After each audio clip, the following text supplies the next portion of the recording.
Dear students, ये जो chapter है हमारा the home coming, written by R N. Tagore.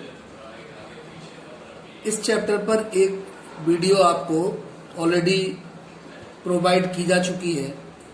ये सेकंड वीडियो है जो यहाँ से एक्सप्लेन करना मैं शुरू कर रहा हूँ। In this world of human affairs, मानवीय मामलों में, इस दुनिया में there is no worse nuisance than a boy at the age of 14। कोई भी इतना वर्स माने इतना बुरा नहीं होगा, इतना लोक कंटक नहीं होगा जितना कि एक 14 ईयर एज का बॉय, लड़का। यहाँ फटिक के बारे में कहा गया है, he is neither ornamental nor useful. Phatik ना तो दूसरों के लिए उपयोगी है और ना खुद ही गुणवान है, क्वालिटी वाला है। It is impossible to shower affection on him as a little boy. It is impossible to shower affection, असंभव है किसी के लिए अफेक्शन मीन्स प्रेम, प्रेम प्रदर्शित करना, on him as on a little boy. इस प्रकार का कोई लिटिल बॉय हो और उसके लिए लव और अफेक्शन शो किया जाए, ऐसा पॉसिबल नहीं है। And he is always getting in the way. Phatik के बारे में यह भी कहा गया है कि वो अक्सर दूसरों के रास्ते में आता था। If he talks with a childish lisp, he is called a baby. अगर वो बच्चों की भांति बात करता था, he is called a baby, तो उसको एक बच्चा बोला जाता था। And if he answers in a grown up way, यदि वह बड़े लोगों की तरह आंसर देता है, he is called impertinent. Impertinent means बाधा, रुकावट, तो उसके लिए मुसीबत कहा जाता था। In fact any talk at all from him is resented. उसकी कोई भी बातचीत होती थी, निश्चित तौर से वो रिसेंटेड का मतलब है क्रोधयुक्त होती थी। Then he is at the unattractive growing age. Then तो he is at the unattractive, वह आकर्षित नहीं है। ग्रोइंग एज, उसकी जो बढ़ती उम्र है वह भी आकर्षण से युक्त नहीं है। ही grows out of his cloth, उसकी जो उम्र है वो लगातार बढ़ रही है। विद इंडिसेंट हेस्ट, तेजी से फिजिकली ग्रोथ हो रही है। His voice grows hoarse and breaks and quavers, साथ ही साथ उसकी जो आवाज है वह भद्दी होती जा रही है, अनअट्रैक्टिव होती जा रही है। His face grows suddenly angular. Angular कहते हैं भद्दा, डल, क्लमसी। उसका फेस जो है, चेहरा जो है वो भद्दा हो जाता है। अनसाइटली, अनसाइटली का मतलब भी वही भद्दे से ही है। It is easy to excuse the shortcoming of early childhood. It is easy to excuse, देखिए बचपन में यदि कोई गलती हो जाती है उसके लिए एक्सक्यूज लेना आसान होता है। But it is hard to tolerate even unavoidable lapses in a boy of 14। लेकिन जब एक छोटा बालक बड़ा होकर 14 ईयर एज का बॉय हो जाता है, उस समय यदि उससे कोई मिस्टेक होती है तो वो अनअवॉइडेबल हो जाती है, यानी कि उसको अक्षम्य हो जाती है, उसको दूर करना मुश्किल हो जाता है। The lad himself becomes painfully, लड़का जो है, लैड का मीन्स लड़का है, लड़का जो है काफी पेनफुल फील करता है। सेल्फ कॉन्शियस, वह अपने बुद्धि विवेक से काम लेता है। When he talks with elderly people, जब वो बड़ी उम्र के लोगों से बात करता है, ही इज आइदर अंडरली फॉरवर्ड, बहुत अच्छे ढंग से वो बात करता है, डल नहीं लगता उस समय, और else so unduly shy that he appears ashamed of his very existence. जब वह बड़े उम्र के लोगों से बात करता है तो उनके सामने अपना एग्जिटेंस, अपना अस्तित्व बहुत अच्छी तरह से प्रकट करता है। ये किसके बारे में कहा जा रहा है, समझ रहे होंगे आप, फटिक के बारे में एक्सप्लेन किया जा रहा है। Yet it is at this very age when in his heart of hearts a young lad most craves for recognition and love। जैसा कि हम जानते हैं, एक यंग लैड जो होता है यंग लैड का मतलब है एक छोटी उम्र का कोई लड़का, छोटी उम्र का एक लड़का। मोस्ट क्रैप्स, क्रैप्स का मतलब है कि प्रबल इच्छाएं रखता है, बहुत सी प्रबल इच्छाएं रखता है। फॉर रिकॉग्निशन एंड लव, वह लव के लिए पहचानता है। And he becomes the devoted slave of anyone, वह धीरे धीरे डिवोटेड स्लेव बनता जाता है, यानी कि दूसरों के प्रति डेडिकेट हो जाता है। One who shows him consideration, और अपनी विचारों को धीरे धीरे प्रकट करता है। But none dare openly love him, none dare openly love him, for that would be regarded as undue indulgence and therefore bad for the boy. इस एज का जो एक लड़का है वो कुछ मैटर्स के लिए हाइड भी करता है, छिपाता भी है, और ये किसी भी एक लड़के के लिए बैड थिंग होती है। So what with scolding and chiding, समय समय पर उसको स्कॉल्डिंग और चाइडिंग को फेस करना पड़ता है। स्कॉल्डिंग होता है डांट फटकार, चाइड का मीन्स भी डांट फटकार होता है। ही becomes very much like a stray dog, देखिए यहाँ स्ट्रे डॉग से कंपेयर किया गया है ऐसे लड़के के लिए कि वो इधर उधर भटकता रहता है, निरुद्देश घूमता रहता है। That has lost his master, ऐसे घूमता है जैसे एक डॉग जो अपने मास्टर को लॉस्ट कर चुका है। फॉर ए बॉय ऑफ 14, एक 14 ईयर का boy, his own home is the only paradise, उसके लिए अपना घर पैराडाइज के समान होता है, स्वर्ग की भांति होता है, यानी कि बहुत अच्छा स्थान होता है। To live in a strange house, एक अजनबी घर में जाकर रहना। विद स्ट्रेंज पीपुल, अजनबी लोगों के साथ रहना।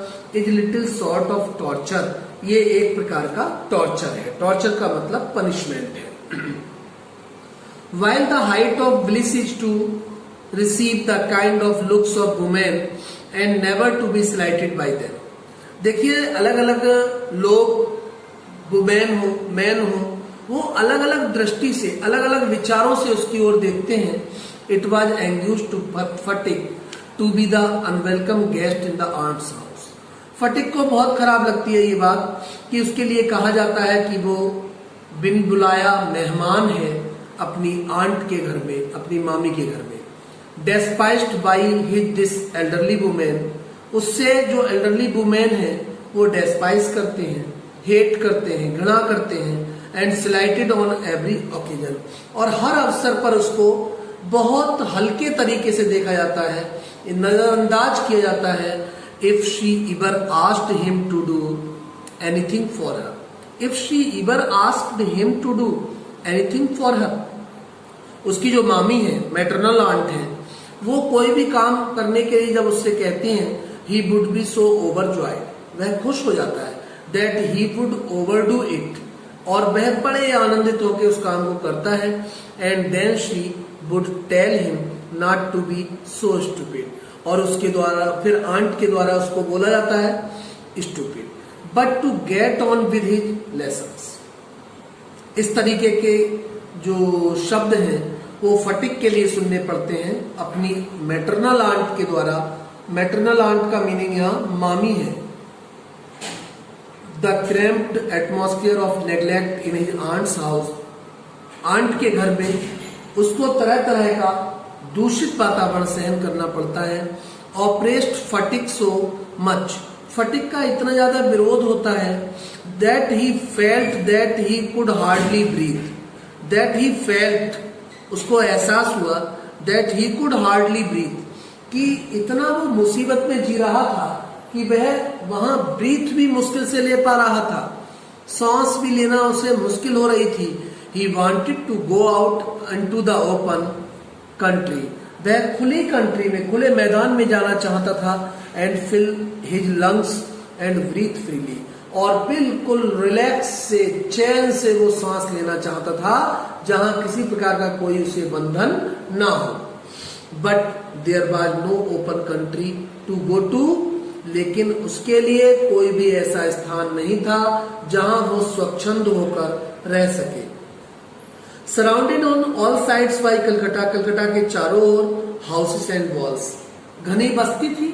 ही would dream night after night of his village, Phatik जो था, जब ये अपने मामा के घर में रह रहा था तो वह हर रात स्वप्न देखता था अपने गांव के बारे में, गांव के घर के बारे में, and long to be back there, और सोचता था कि मैं कब वहां वापस जाऊंगा। He remembered the glorious meadow where he used to fly his kite. वह याद करता है वो शानदार घास के मैदान जहां वो पतंग उड़ाता था ऑल डे लॉन्ग, पूरे दिन। द ब्रॉड रिवर बैंक, नदी का वह चौड़ा किनारा, where he would wander about the livelong day, जहां वह पूरे दिन घूमता था, भटकता था, सिंगिंग, गाता था, साउटिंग, चीख पुकार करता था, फॉर जॉय, और खुशियां मनाता था। The narrow brook where he could go and dive, वह याद करता है, ब्रूक मीन्स रिवर होता है, नदी होता है, एक संकीर्ण नदी को वो याद करता है, वेयर मीन्स जहां, ही कुड गो वह जाया करता था, and dive and swim at any time he liked, वहां वह नदी में डूबता था, गोते लगाता था, तैराकी करता था जब उसको पसंद होती थी। He thought of his band of boy companions. फटिक जो था वो अपने संगी साथियों के बारे में, जो उसके कंपेनियन थे, उसके ग्रुप में जो लड़के थे उनके बारे में सोचता था। Over whom he was despot, जिनके साथ उसने समय बिताया था। And above all the memory of that tyrant mother of his, अपनी माँ की यादें उसके मन में आती थी। Who had such a prejudice against him, तरह तरह की वो बातें जो उसके विपरीत बोली जाती थी। Occupied him day and night, रात दिन जो मामले उसके साथ घटित होते थे वो सब फटिक के लिए याद आ रहे हैं जब वह कलकत्ता में अपनी मैटरनल आंट यानी कि मामी के घर पर रह रहा है। A kind of physical love that like of animals, a kind of physical love, भौतिक प्रेम, लाइक दैट ऑफ एनिमल्स, जानवरों की तरह। A longing to be in the presence of one who is loved, फटिक सोचता है कि उसके मित्रों के द्वारा, सबके द्वारा कितना उसको स्नेह किया जाता था। एंड अनएक्सप्रेसिबल विस्टफुलनेस ड्यूरिंग एब्सेंस, अब उसे कितना नेग्लेक्शन के साथ देखा जा रहा है। A silent cry of the inmost heart for her mother, उसे मन ही मन अपनी माँ की किराई, माँ के सामने चीखना, वो सब याद आता है। Like the lowing of calf in the twilight, एक तरह से जैसे काफ की आवाज होती है।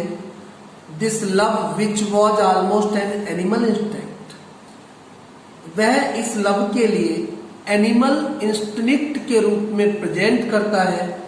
Agitated the end the Sai, चिड़चिड़ा स्वभाव, शाई शर्मीला स्वभाव, नर्वस हतोत्साहित होना, लीन अनकाउट एंड अगली बॉय, उसके लिए लोग अगली बॉय कह के बोलते थे, वो सारी बातें उसको याद आती थी। No one could understand it, कोई भी इसको नहीं समझ सकता था। But it preyed upon his mind continually, लेकिन जब फटिक अपने मामा के यहाँ रह रहा है तो वहां का जो वातावरण है, वहां की जो घटनाएं हैं, उसकी मामी के द्वारा किया गया उसके प्रति व्यवहार है, ये धीरे धीरे फटिक के लिए परेशान कर रहा था। ये जो वर्ड प्रे आया है इसका मतलब शिकार करना होता है। There was no more backward boy in the whole school than Phatik, कहा जाता था कि फटिक से ज्यादा कोई भी बैकवर्ड यानी कि पिछड़ा हुआ लड़का नहीं था स्कूल में। He gaped and remained silent, वह चुपचाप दूर बैठा रहता था। When the teacher asked him a question, जब टीचर उससे क्वेश्चन पूछते थे, and like an overladen ass patiently suffered, फटिक की कंपैरिजन, फटिक की तुलना एक आस से की जा रही है, गधे से की जा रही है। On the billows that came down on the back, कि इसकी पीठ पे तो जितना वजन लाद दो ये उतना लेके चलना जानता है। When other boys were out at play, दूसरे लड़के सब बाहर खेलने गए हुए थे। He stood wistfully by the window, वह बड़ा अधैर्य पूर्वक विंडो के पास खड़ा हुआ था and gazed at the roof, और छत के लिए घूर घूर कर देख रहा था, ऑफ द डिस्टेंट हाउस, पास के घर में। And if by chance he espied children playing on the open terrace, उसने देखा कि कुछ बच्चे जो हैं एक ओपन टेरेस पे प्लेइंग कर रहे हैं, खुली छत है और उस पर बच्चे खेल रहे हैं। Of any roof his heart would एक विद लॉन्गिंग, उसका हृदय जो था वो एक फील करने लगा, दर्द महसूस करने लगा। उसको लग रहा था कि क्यों ना अच्छा हो कि मैं भी खेलूं। वन डे, एक दिन, ही समन्ड अप ऑल हिज करेज, उसने अपने मन में करेज डेवलप किया, साहस जागृत किया। एंड आस्क्ड हिज अंकल, और अपने अंकल से पूछा, uncle when can I go home, मैं घर कब जा सकूंगा। हिज अंकल आंसर्ड, उसके अंकल ने उत्तर दिया, वेट टिल द हॉलीडेज कम, इंतजार करो, जब हॉलीडेज आएंगे तब आप घर जा पाओगे। But the holidays would not come, लेकिन हॉलीडेज नहीं आए टिल नवंबर तक। And there was a long time still to wait, यानी कि लंबा समय था वेट करने के लिए हॉलीडेज का। One day Phatik lost his lesson book, एक दिन फटिक ने अपनी लेसन बुक खो दी। Even with the help of books he had found, उसने ढूंढने का बहुत प्रयास किया। It very difficult indeed to prepare his lesson, और इस बुक के बिना लेसन को तैयार करना उसके लिए बड़ा मुश्किल काम था। नाउ इट वॉज इम्पॉसिबल, ये सब असंभव था। डे आफ्टर डे, एक कुछ दिनों के बाद, the teacher would cane him unmercifully, teacher उसके साथ व्यवहार करेंगे, अनमर्सीफुली कहते हैं दया रहित तरीके से।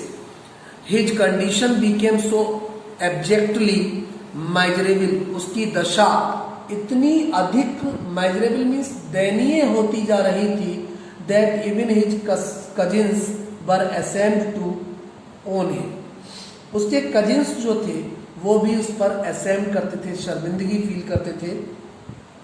दे began to jeer and insult him, वे उसे चिढ़ाते थे, उसको बेइज्जत करते थे। More than the other boy, दूसरे लड़कों से भी अधिक। He went to his aunt, वह अपनी आंट के पास गया। एट लास्ट, अंत में, एंड टोल्ड हर, और उनको बताया, that he had lost his book, कि वह अपनी बुक लॉस्ट कर चुका है। His aunt pursed her lips in contempt, aunt ने गुस्से में अपने होठ दबा लिए। एंड सेड, और कहा, यू ग्रेट क्लमसी, तुम बहुत भद्दे और बेकार लड़के हो। कंट्री लाउड, देहात के एक आवारा लड़के हो। लाउड मीन्स आवारा होता है। हाउ कैन आई अफोर्ड, मैं कैसे तुम्हें अफोर्ड करूं, मैं कैसे तुम्हें सहन करूं, कैसे अपने पास रखूं। With all my family two by you new books 5 times a month, तुम्हारे लिए एक महीने में क्या 5 बार बुक बाई की जाएगी।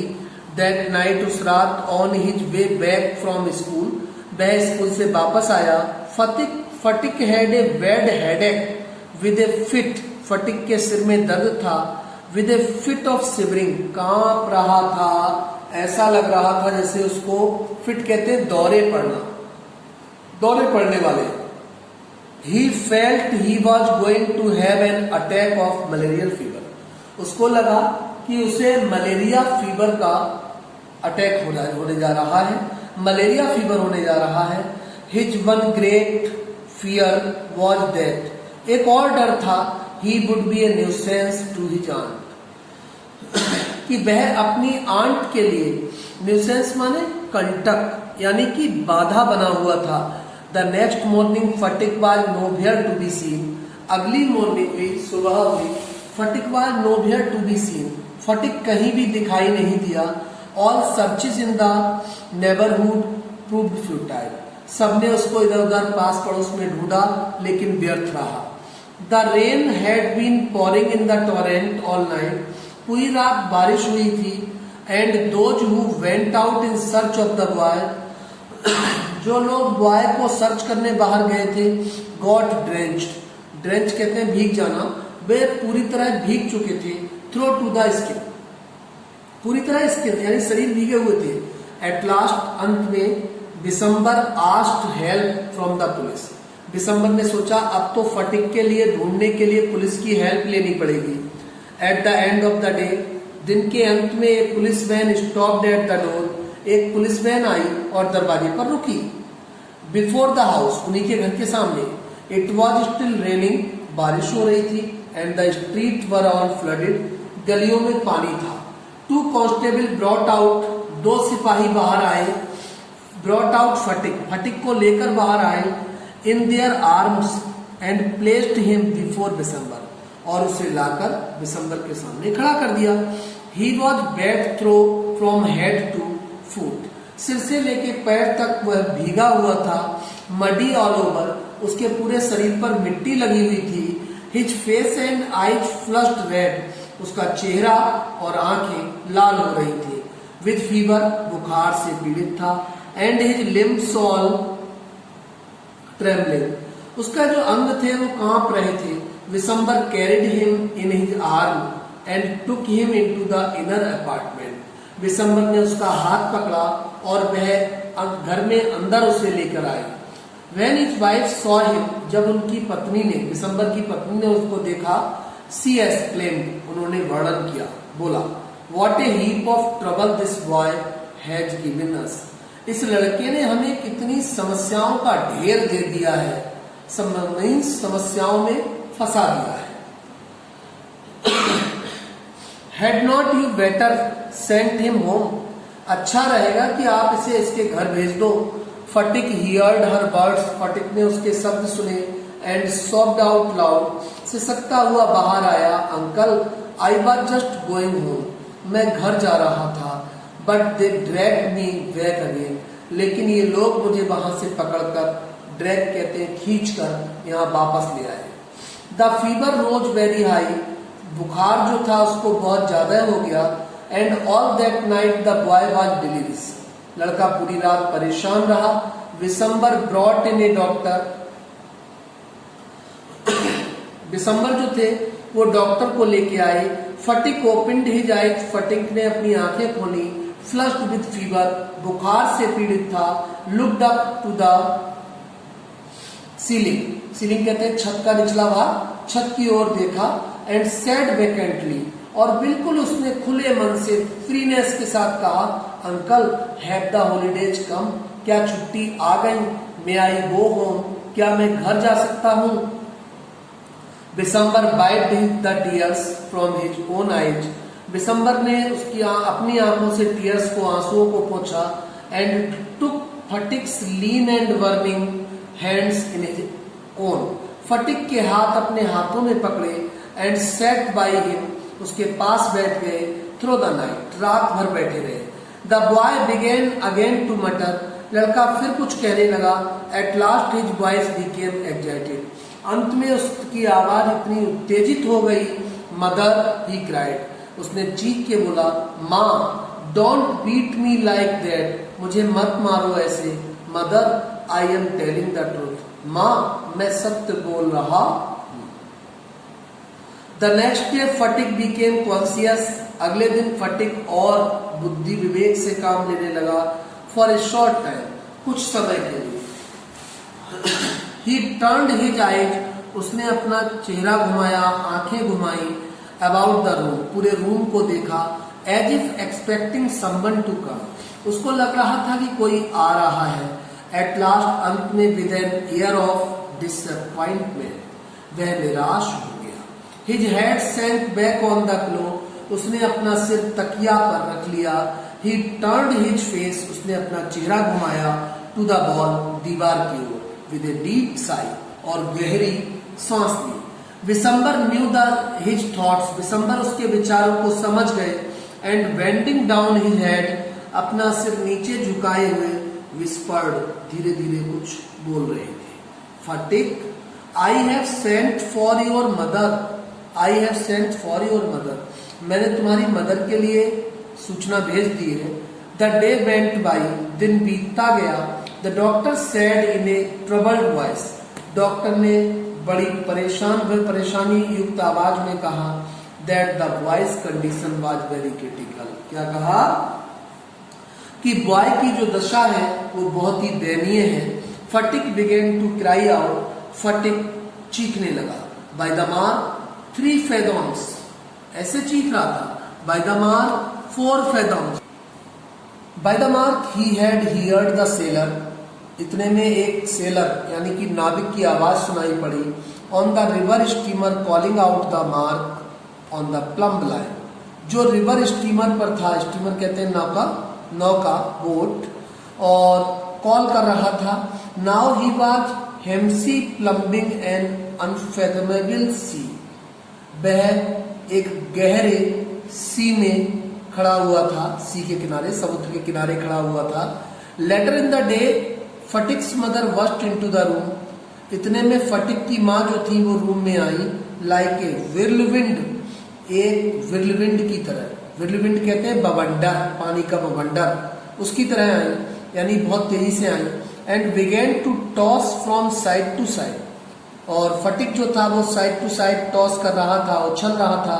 एंड मोन, और करह रहा था, ये जो मोन वर्ड है इसका मीन्स कराहना होता है।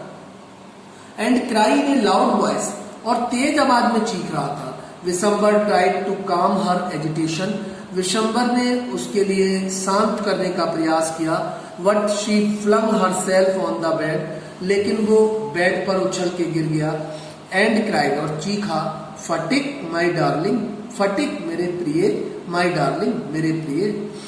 फटिक stopped his restless movement for a moment, Phatik रुक गया कुछ क्षणों के लिए। His hands ceased beating up and down, उसके हाथ जो थे अप एंड डाउन बीटिंग कर रहे थे, ऊपर नीचे उठ रहे थे। ही सेड आहा, उसने थोड़ा रिलैक्स फील किया, आराम महसूस किया। जब उसकी माँ उसके पास पहुंच गई, द मदर क्राइड अगेन, माँ ने कहा, फटिक माई डार्लिंग, माई डार्लिंग। माँ ने फिर आवाज लगाई, फटिक मेरे प्रिय, फटिक मेरे प्रिय। माँ की आवाज सुनकर फटिक को रिलैक्स फील हुआ, आराम की अनुभूति हुई। Phatik very slowly turned his head, Phatik ने धीरे से अपना चेहरा घुमाया। एंड विदाउट सीइंग एनीबडी, बिना किसी को देखे, सेड, कहा, मदर, माँ, द हॉलीडेज हैव कम, लगता है अब छुट्टियां आ गई हैं। फटिक ये बात अपनी माँ से बोलता है, और माँ की फटिक के पास प्रेजेंस उसके लिए रिलैक्स अप्लाई करती है, आराम की अनुभूति कराती है। देखिए, शुरू से और लास्ट तक हमने इस चैप्टर में देखा कि फटिक जो है, फटिक का किस तरह का बिहेव चैप्टर के स्टार्टिंग में रहता है, और कैसा बिहेव जब वह अपनी माँ से दूर होता है तो वह अपनी माँ के बारे में किस तरह के विचार उसके मन में जागृत होते हैं। हमने यहाँ इसको स्टडी किया। चैप्टर की टेक्स्ट है वो फिनिश होती है। क्वेश्चन आंसर आपको आगे प्रोवाइड कराए जाएंगे फोटो के माध्यम से, और chapter finished now. Thanks a lot for hearing and understanding attentive.